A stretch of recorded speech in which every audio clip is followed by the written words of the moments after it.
বন্ধুরা এখন 3 নম্বর ইয়ার্ডে আছি। একটা ঘটনা ঘটে গেছে, সেটা হচ্ছে হ্যালো বন্ধুরা, তোমরা কেমন আছো? আশা করি তোমরা ভালো আছো। আবার নিয়ে চলে এলাম একটা ব্লগ। দেখতে পাচ্ছ রুম থেকে ব্লগটা শুরু করছি।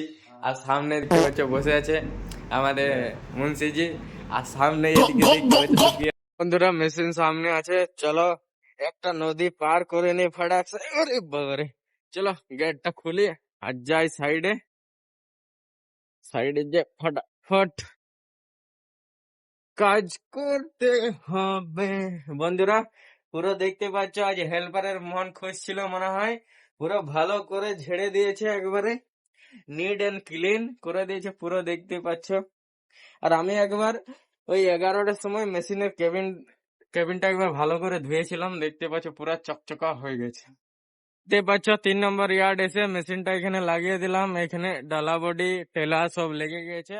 চলো সামনে যায় মিশ্রা জি, আর ওখানে মানিক দাঁড়িয়ে আছে। আর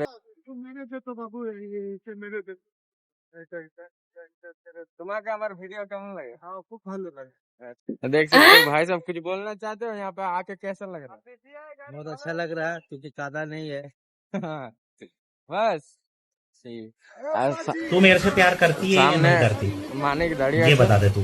नहीं, मैं तेरे से लास्ट बार पूछ रहा हूँ, तेरा मेरे से प्यार है या नहीं? পুরা দেখতে পাচ্ছ ব্লেড মেরে চকচকা ফকফকা করে দিলাম। আর এখানে আমার মেশিন। আবার এদিকে দেখতে পাচ্ছ এখানে হাইওয়াটা খালি হচ্ছে। 16 চাকা মনে হয়, 16 চাকা বটে কমপ্লিট। আবার তো ইয়ার্ডে জায়গায় নেই, আর কিছু বলারও নাই।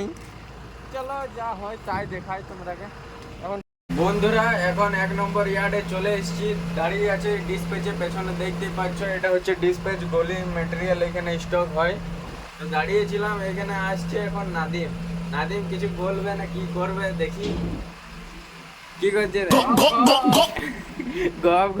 বন্ধুরা এখন 3 নম্বর ইয়ার্ডে আছি। একটা ঘটনা ঘটে গেছে, সেটা হচ্ছে আমি 3 নম্বর ইয়ার্ডে ছিলাম।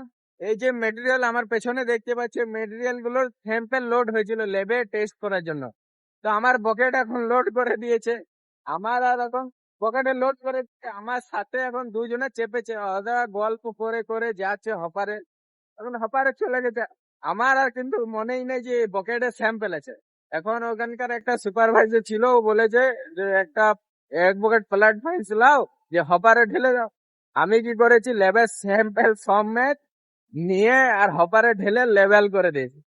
আমি আর কিছু জানি না, আমার তো মনেই নেই যে লেবেল স্যাম্পল লেবেল করে দিয়েছি। তারপর তোমার প্রায় 15-20 মিনিট পর ল্যাব বালা দৌড়ে আসছে। হপার এসে চেক করছে যে স্যাম্পল গুলা গেল কোথায়। দেখছে না হপারের ভিতরে ঢুকে গেছে বস্তা সমেত।